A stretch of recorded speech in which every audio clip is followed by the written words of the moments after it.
4월 23일 금요일 새벽 묵상. 오늘 우리에게 주시는 하나님의 말씀은 사도행전 26장 24절에서 32절입니다. 바울이 이같이 변명하매 베스도가 크게 소리내어 이르되 바울아 내가 미쳤도다. 내 많은 학문이 너를 미치게 한다 하니 바울이 이르되 베스도가 가여 내가 미친 것이 아니요 참되고 온전한 말을 하나이다. 왕께서는 이 일을 아시기로 내가 왕께 담대히 말하노니 이 일에 하나라도 아시지 못함이 없는 줄 믿나이다. 이 일은 한쪽 구석에서 행한 것이 아니니이다. 아그리빠 왕이여 선지자를 믿으시나이까? 믿으시는 줄 아나이다. 아그리빠가 바울에게 이르되 내가 적은 말로 나를 권하여 그리스도인이 되게 하려 하는도다. 바울이 이르되 말이 적으나 많으나 당신뿐만 아니라 오늘 내 말을 듣는 모든 사람도 다 이렇게 결박된 것 외에는 나와 같이 되기를 하나님께 원하나이다 아니라. 왕과 총독과 번이게와 그 함께 앉은 사람들이 다 일어나서 물러가 서로 말하되 이 사람은 사형이나 결박을 당할 만한 행위가 없다 하더라. 이에 아그리빠가 베스도에게 이르되 이 사람이 만일 가이사에게 상소하지 아니하였더라면 석방될 수 있을 뻔하였다 하니라. 지혜로운 사명자로 살아가라는 제목으로 함께 은혜를 나누고자 합니다. 바울에 대한 재판이 막바지에 이르렀습니다. 바울을 고소하고 재판을 열었던 것은 종교 지도자들입니다. 유대인들이었죠. 바울은 그들의 압박을 받으며 이 재판까지 받고 지금 최고의 절정에 이릅니다. 사실 이 재판에서 바울의 변론은 큰 의미를 갖지 못합니다. 이미 가이사랴에 호소하였기 때문에 이 중간 재판이 별 실효성이 없기 때문입니다. 그러나 이 중간 재판 과정이 당시 행정적이고 법적인 절차상 거쳐야 하는 과정이었지만 이 중간 재판상에서 최고 지도자들에게 복음이 전해지는 중요한 기회였습니다. 바울의 로마를 향한 긴 여정에 대한 하나님의 계획이었습니다. 바울은 이 재판에서 변론을 하지요. 이 변론 앞에 베스도 총독과 아글바 왕은 당혹스러워합니다. 그런데 이들의 반응은 다른 양상으로 바뀌게 됩니다. 먼저 베스도의 반응입니다. 베스도는 바울의 변론을 듣고 크게 소리를 지르며 미쳤다고 합니다. 베스도는 바울이 바리새파인 것과 그의 학문 정도를 알고 있었으나 지금 바울의 변론을 듣고는 그가 미친 소리를 한다고 고함을 칩니다. 바울이 전한 것이 무엇이었죠? 어제 본문 마지막 23절에서 그리스도의 고난과 부활을 이야기했고 부활하신 그리스도가 유대인들이었던 이스라엘과 이방인들에게 빛을 전한다는 것이었습니다. 베스도는 받아들이지 못했고 이것으로 바울이 미쳤다고 단정해버립니다. 베스도는 자기의 견지에서는 도저히 받아들일 수 없는 논리입니다. 예수가 그렇게 될 수 없었다는 것이 이 베스도의 생각이었죠. 바울은 이에 대해 내가 미친 것이 아니요 참되고 온전하다고 말을 합니다.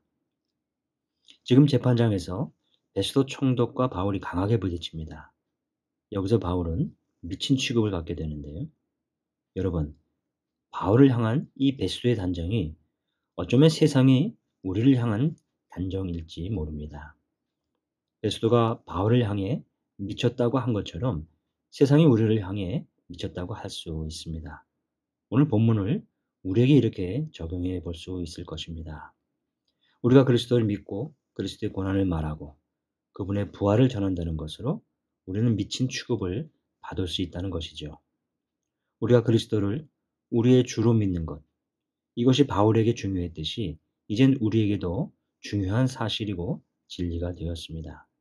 그래서 우리가 교회를 나가고, 교회 공동체를 이루고 그 안에서 우리가 함께 살아가는 것입니다. 그리고 우리의 삶으로 전하는 것이죠. 그리스도의 고난의 의미를, 그분의 부활을 전합니다.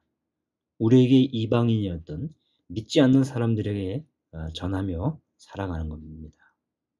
이게 우리에겐 참되고 온전한 말과 생각이고 우리의 삶입니다. 그런데 이런 것을 가리켜 세상은 미쳤다고 하는 것이죠. 세상은 여러분들에게 베스도처럼 말할 수 있습니다. 당신은 미쳤어. 여러분, 뭐라고 답변하시겠습니까? 오늘 바울이 했던 그 대답입니다. 아니요, 저는 미치지 않았고 참되고 온전한 말을 하고 있습니다.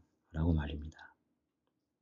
바울은 베스도에게 답변하며 방향을 틀어 이젠 아그리빠 왕에게 질문을 던집니다. 아그리빠 왕이요, 선지자를 믿습니까? 그런데 이상하지요? 그냥 질문을 던졌는데 아그리빠 왕은 이것이 자신에게 전도한다라고 생각을 합니다. 자신도 그리스도인이 되게 한다라고 하는 생각을 한 것이죠. 지금 반론은 변론 중이었고 아그리빠에게 질문을 던지고 답변을 했을 뿐입니다.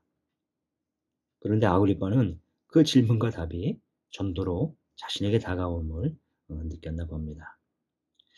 어쩌면 바울의 전도적 접근 방식이었을지도 모릅니다. 상대방의 배경을 염두에 두고 그에 맞춰 접근하는 방식 말입니다. 사명자의 지혜로운 모습으로 이해할 수 있을 것 같습니다. 고린도전서 9장 22절에 약한 자들에게는 내가 약한 자와 같이 된 것은 약한 자들을 얻고자 하며 여러 사람에게 내가 여러 모양이 된 것은 아무쪼록 몇몇 사람들을 구원코자 함이니 라고 바울이 얘기했던 그 원리가 이 바울에게 몸에 배어 있는 것 같습니다. 지금 최고의 권력자에게 그의 부합한 방식으로 대응하고 있는 것을 보게 됩니다.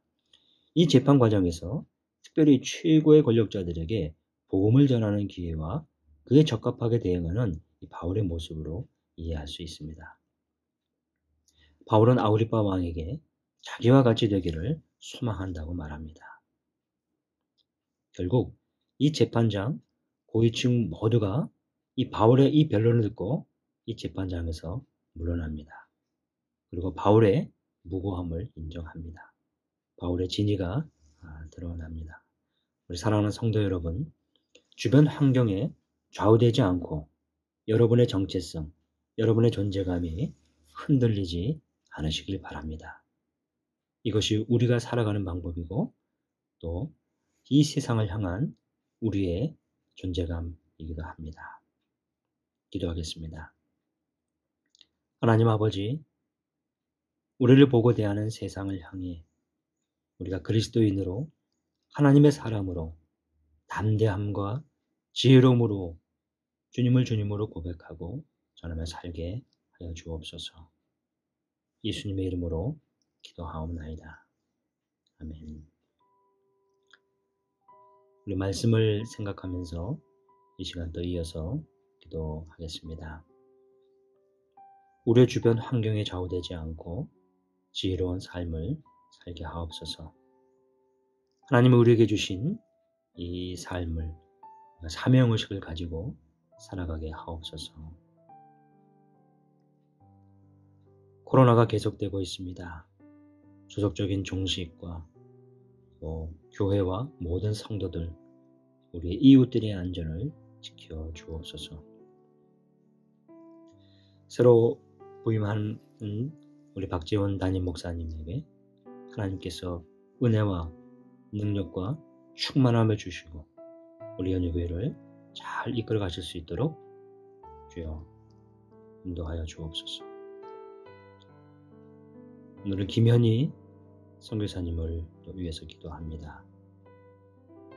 현재 순회 선교단에서 하는 이 본부에서의 기도 사역과 또 많은 선교사 이 지원 사역들이 원활하게 진행될 수 있도록 주님 인도하여 주옵소서.